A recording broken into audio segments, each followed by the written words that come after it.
নমস্কার বন্ধুরা, গরম কিন্তু পড়েই গেছে। আর এই গরমে এক বোতল আমুল কুল আমাদের মনকে একদম শান্ত করে দেয়।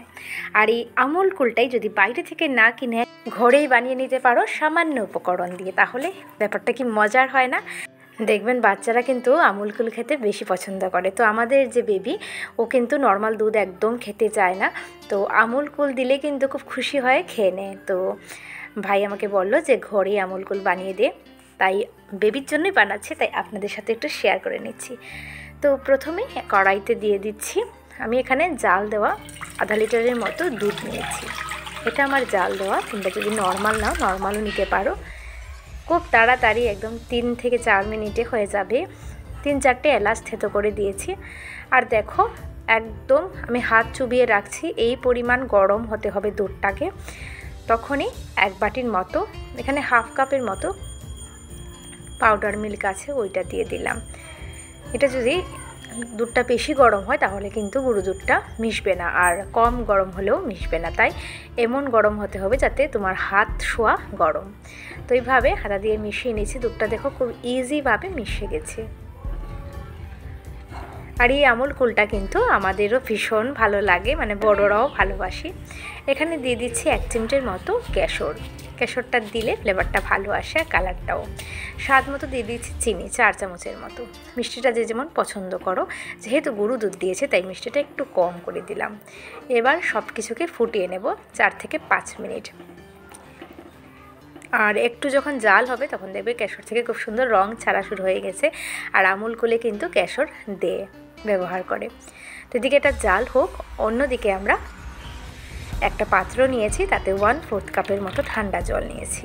ঠান্ডা জলের মধ্যে এখানে আমি দেখো 1/4 চামচের মতো কর্নফ্লাওয়ার নিয়েছি, একদম সামান্য, যেহেতু দুধটা একদম অল্প।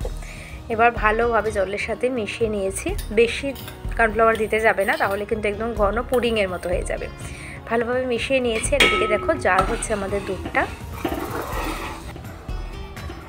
যেহেতু গুঁড়ো দুধ একটু বেশি দিয়েছে তাই বেশি জাল করার প্রয়োজন নেই। তোমরা চাইলে আরও অর্ধেক করেও গুঁড়ো দুধটা দিতে পারো, তাতে কী হবে আরও 8-10 মিনিট জাল দিতে হবে। এবার কর্নফ্লাওয়ারের মিশ্রণটা দিয়ে দিচ্ছি, তবে দেওয়ার আগে অবশ্যই চামচ দিয়ে একটু নাড়া দিয়ে দেবে, নাহলে কিন্তু কর্নফ্লাওয়ারটা তলানি থেকে যাবে। এবার আরও 3 মিনিটের মতো আমি এটাকে ফুটিয়ে নেব, তাহলে কিন্তু আমার আমুল কুল একদম ঘরে রেডি। তারপরে ফ্রিজে রেখে দাও, যখন ইচ্ছে হয় খেয়ে নাও। আর বাচ্চাদের যদি সার্ভ করো তাহলে আমি বলবো অবশ্যই বাজারের যে বোতলটা আছে ওইটার মধ্যে দেবে, তাহলে ওরা খুব খুশি হয়, মানে বুঝবে বাজার থেকে কিনে এনেছো, খেয়ে নেবে। তো দেখো বলক উঠছে।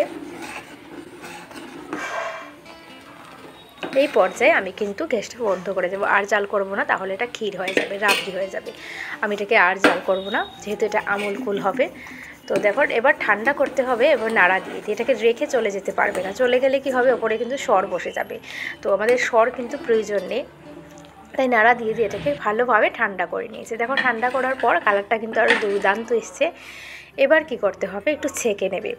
বাচ্চারা কি হয় জানো, আমুল কুলটা এমনি খুব স্মুথ থাকে, আর বাচ্চারা সবসময় সর বা লামস মুখে পড়লে খেতে পারে না, তাই একটু ছেঁকে নিলে ভালোই হয়। আর যেহেতু এলাচ দিয়েছি, তো ভালোভাবে দেখো ছেঁকে নিচ্ছি।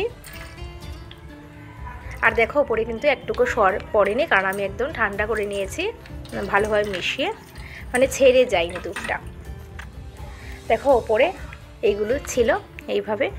তো এই ছাঁকনিতে যা আছে এগুলি রেখে দেবে, একদম ফেলবে না। এটা দিয়ে তোমরা যদি চা খাও, মানে চা প্রেমিক যদি থাকো, তাহলে অবশ্যই চা বানিয়ে খেয়ে নিতে পারো। আমি কিন্তু সন্ধ্যার সময় এটা দিয়ে চা বানিয়ে খাবো, ভীষণ ভালো লাগবে। কেশর আছে, দুধের গুঁড়ো আছে, উফ দারুণ।